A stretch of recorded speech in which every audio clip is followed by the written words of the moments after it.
A very good evening to you all, and welcome to the 11th episode of Market Replay. If you are tuning in for the first time, I am your host, Koketso Diklakanyani, founder and chief technical analyst at Ace Forex Academy. Just to give you a brief understanding of what I seek to achieve with these videos, and that is to just give my take on the various trading opportunities that were presented to us on a particular currency pair, right? And how I then do that is that I will review a day's worth of price data in the form of candlesticks and highlight the different trading opportunities that were presented to us and how we would have taken them in alignment with the Ace Forex Academy specific candlestick momentum pullback trading strategy. For this episode, we will be looking at the euro against the United States dollar for the 24th of July, which was this past Friday.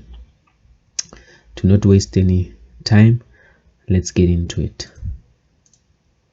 First of all, we want to start by having an understanding of the trend. So the day started off bullish, right? With buyers continuing to push price to the upside, giving us our higher highs and higher lows. Okay, and then we're given a very long period of consolidation, as we can see, before a breakout to the downside. Okay, like I said in the previous video, consolidation represents a period in which we are then given the opportunity to enter the market, right? And in this case, we were then given this period of consolidation, and then price then went to the downside, but that didn't last for too long, as we can see, because the buyers then came back, the bulls then came back, pushed price to the upside. Okay, and then we were given a pretty short moment of consolidation over here, as I will mark it out, right? Then the breakout happened to the upside, and price then continued to head to the upside. Okay, and that's how our day ended for the euro against the United States dollar. Now let us revisit these consolidation regions and understand how we would have taken particular trades, right? Starting off with the first one, like I always say, right, you want to start off on your left hand side before moving to your right hand side, because you want to understand the previous behavior of price at a certain price level. Okay, so what a swing high tells us is that when price reached this region, it then no longer had enough steam to move to the upwards direction and then turned around, right? And having a look at that and understanding that we can then further forecast this occurrence into the future, right, by drawing in our area of resistance, which represents our area of supply, right? And what an area of supply represents is an area where sellers are mainly parked in the market, right? So we know that when price comes into this region, probability is skewed on the side that it might turn around, because it has done so in history, right? And what we can then see is a beautiful formation of a fake out over there, right?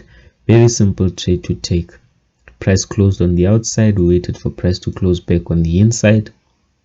Okay, pull out our modified Fibonacci tool, right? And what we can then see from this particular setup is that our minimum risk reward ratio that we aim for of 1:1 sits well below our area of resistance, and that's a good thing, right?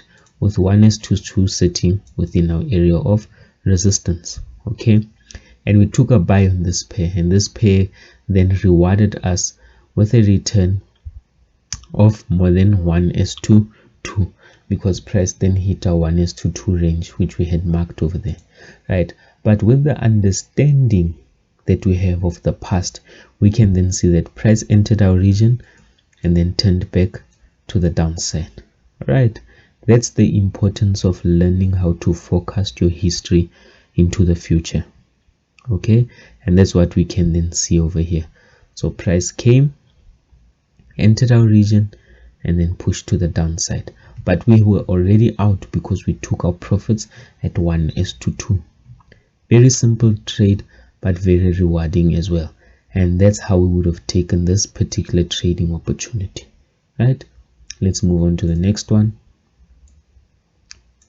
which is this last consolidation region that we have, and let's have a look. Right, same as always, what you want to do is start off on your left hand side. Right, we have our left, and then the left then gives us the formation of a swing high, and the swing high then tells us that price once turned around when they entered this region. Okay, because we have sellers parked or suppliers parked in this region. Right, with that understanding, we then pull out a modified Fibonacci tool, forecast this move to the upside, and with our strategy, like I always say, we are only interested in closes that far exceed 50%. Right, and in this case we did have that, and what then further led to us understanding was that we needed a close above that high in order to take a buy position.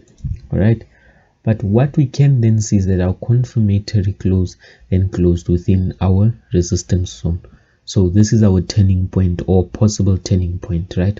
So we would have not taken this particular trade because it closed right within our turning point, and because nobody can fully forecast what the next move of price is, right, or fully predict what the next move of price is, we were not going to take chances. That's why we didn't take this particular trade.